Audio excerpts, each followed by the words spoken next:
मित्रांनो, तुमचं साहिल मुल्ला व्लॉग्स या यूट्यूब चॅनलवरती पुन्हा एकदा स्वागत आहे.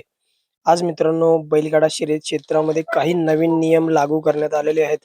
यावर बैलगाडा संघटनाचे सचिव पैलवान विलास देशमुख व बैलगाडा संघटनेचे महाराष्ट्र राज्य राज्याध्यक्ष नितीन आबा शेवाळे काय म्हणाले ते बघूयात. नमस्कार. आज सासवड येथे अखिल भारतीय बैलगाडी संघटनेची पश्चिम महाराष्ट्रातील बैलगाडी मालकांची मीटिंग आयोजित करण्यात आली होती.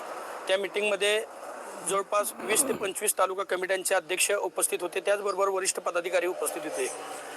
आता यात्रेच्या मैदानाचा हंगामा ह्या मे महिन्याच्या एंडला संपतो आणि त्यानंतर 1 जूनपासून पावसाळी हंगामातली मैदानं सुरू होतात.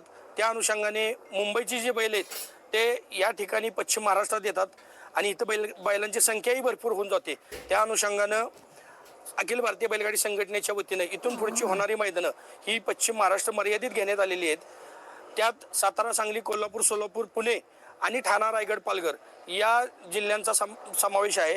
हा पिढ्यानपिढ्याचा बैलगाडी शर्यतीचा नाद, सातारा छकडीचा नाद हा पिढ्यानपिढ्या ह्या सगळ्या जिल्ह्यांवर प्रामुख्याने चालत होता. त्याच अनुषंगाने ती रूढी परंपरा कायम टिकवत आज सर्वानुमते एक ठराव होऊन आता ही पश्चिम महाराष्ट्र मर्यादित मैदानं आयोजित करण्यात येणार आहेत. याची सर्व बैलगाडी मालक चालक यांनी नोंद घ्यावी.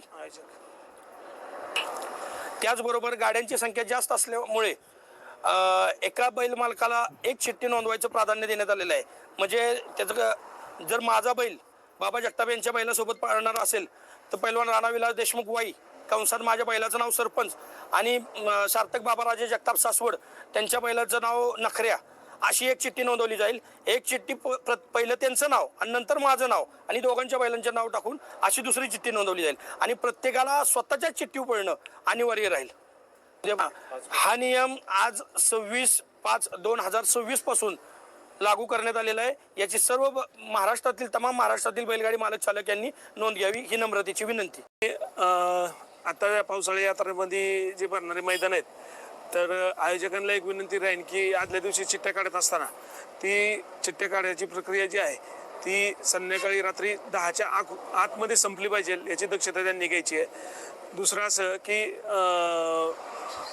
जे बक्षिसाची रक्कम जी आहे ती पहिली 3 बक्षिसं जी असेल ती 20-20 हजार रुपयाच्याच फरकात पाहिजे आणि शेवटचं बक्षीस 11 हजारापेक्षा कमी नसावं असा एक निर्णय घेण्यात आलेला आहे. त्याचं आयोजक मंडळींनी नोंद घेतली पाहिजे आणि त्या पद्धतीत तुम्ही या सगळ्या नियमावलीचं पालन होईल तुमच्याकडनं अशी अपेक्षा करतो. आणि गट पाडताना जर 10 गट पळाले तर सेमी सुद्धा 10 पळले पाहिजे, बक्षीस 10च पाहिजेत.